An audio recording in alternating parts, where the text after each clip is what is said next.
Yeah, so my favorite session was a session centered around driver qualification files and passing DOT audits. Very interesting. They actually had an East Kentucky police officer there that regularly performs DOT audits. He was on the panel speaking, and his whole thing is to educate, not enforce. He talked a lot about performing DOT audits. He does this weekly.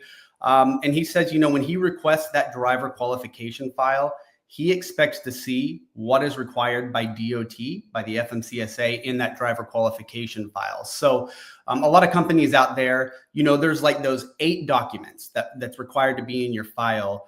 A lot of companies like to add other things above and beyond that, maybe the drug test, maybe the company policy. And I think it's important to partner with someone that will allow you to keep those additional files above and beyond that.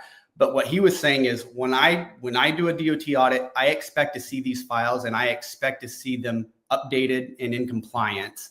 And so he's like, make sure you're keeping your documents up to date.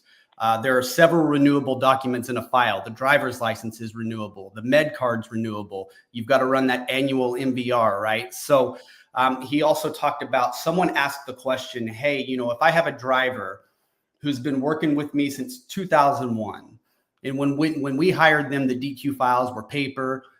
Hopefully it's 2025. Since then, you've moved on and partnered with someone that can do the DQ files digitally for you.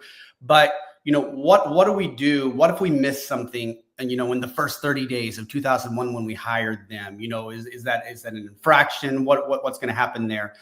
And he gave some good advice that I thought. He said, if you miss something within the first 30 days or so of hiring this driver, if anything is missing in the file, something was missed a long time ago, include an errata sheet in the file. He said that goes a long ways. So basically an errata sheet is something that says, hey, this was missed from the DQ file when we initially hired the driver.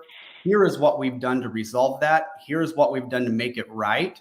He said that's going to go a long way for an auditor to see that you've addressed this, you've taken care of it, rather than letting the auditor catch it. So his overall goal was basically saying, never wait until you receive that audit letter to get into compliance.